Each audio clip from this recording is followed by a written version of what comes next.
Hi welcome to Munnar series part 2. First நாங்கள் போன place பார்த்திங்கன்னா ஜிப்லைன் வந்து போயிருந்தோம். ஹஸ்பண்டும் அவங்க தம்பியை மட்டும் போயிருந்தாங்க. எங்களுக்கு கொஞ்சம் பயமாக இருந்துச்சு, அதனால் நாங்கள் போகல. ஓவரால் எக்ஸ்பீரியன்ஸ் வந்து ரொம்பவே நல்லா இருக்குதுன்னு சொல்லியிருந்தாங்க. மூணாரில் வந்து நிறையா பிளேஸில் ஜிப்லைன் இருக்குது. நாங்கள் இந்த பிளேஸில் வந்து போயிருந்தோம். பர் ஹெட் வந்து 600 சார்ஜ் பண்ணியிருந்தாங்க. நெக்ஸ்ட்டு ஜீப் சஃபாரி ஸ்டார்ட் பண்ணியாச்சு. ஜீப் சஃபாரியில் போகவே கைடு வந்து நிறையா பிளேஸ் வந்து நிறுத்தி பொறுமையாக எக்ஸ்பிளைன் பண்ணி கூட்டிகிட்டு போனார்.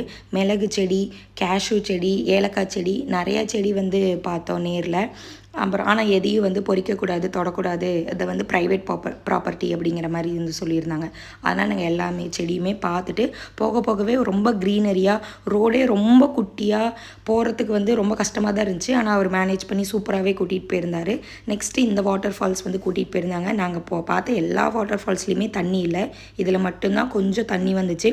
நாங்கள் குளிக்கலான்னு பிளான் பண்ணி தான் ஆசையாக போனோம். ஆனால் இதில் ரொம்ப கொஞ்சம் வாட்டர் வந்து ரொம்ப கொஞ்சம் அழுக்காக இருக்கிறனால குளிக்க வேண்டாம் அப்படிங்கிற மாதிரி அவர் சொல்லியிருந்தார். ஒரு சில இடத்துல மட்டும் கொஞ்சம் தண்ணி நல்லா இருந்துச்சு. அதில் தம்பி ஆசைப்பட்டான்னு அவன் மட்டும் கொஞ்சம் நேரம் குளித்தான். அங்கேயே லஞ்சுக்கு ஜூஸ், வாட்டர்மெலன் இந்த மாதிரிலாம் வாங்கி சாப்பிட்டு மறுபடியும் நெக்ஸ்ட் பிளேஸ்க்கு வந்து கிளம்பிட்டோம். நெக்ஸ்ட்டு பார்த்திங்கன்னா பொத்துப்பரா பிரிட்ஜ் அப்படிங்கிற பிரிட்ஜ் போயிருந்தோம். அங்கேயும் வழக்கம் போல் தண்ணி இல்லை. அதனால் டைம் வேஸ்ட் பண்ண வேணான்னு சொல்லிவிட்டு நெக்ஸ்ட் பிளேஸ் வந்து கிளம்பிட்டோம். அடுத்தது வந்து பார்த்திங்கன்னா ஹேங்கிங் பிரிட்ஜ் போயிருந்தோம்.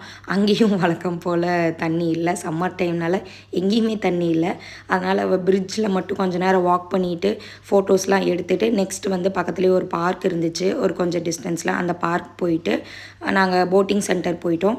இங்கே வந்து 5 மெம்பர்ஸ்க்கு 1200 சார்ஜ் பண்ணியிருந்தாங்க. நாங்கள் 2 பேட்சாக வந்து போயிருந்தோம்.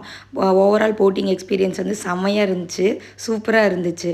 நெக்ஸ்ட் வந்து ஒரு வியூ பாயிண்ட் வந்து கூட்டிகிட்டு போயிருந்தாங்க. அங்கேயும் வந்து சில பிக்சர்ஸ்லாம் எடுத்துகிட்டு கொஞ்சம் நேரத்தில் மழை வர ஆரம்பிச்சிருச்சு. அதனால் ஜீப் சஃபாரி வந்து முடிச்சுட்டு நெக்ஸ்ட் வந்து ரூம் செக்இன் பண்ண போயிடலான்னு போயிருந்தோம். பல மணி நேர போராட்டத்துக்கு அப்புறம் ஒரு வழியாக ரூம் கண்டுபிடிச்சிட்டோம். ஒரு நீட்டான ஒரு ரூம் வந்து கண்டுபிடிச்சி திங்ஸ்லாம் வச்சுட்டு பொட்டானிக்கல் கார்டன் போயிட்டோம். அங்கே இந்த வாட்டர் லைட்டிங்லாம் பார்த்துட்டு ரூமுக்கு வந்து கிளம்பிட்டோம்.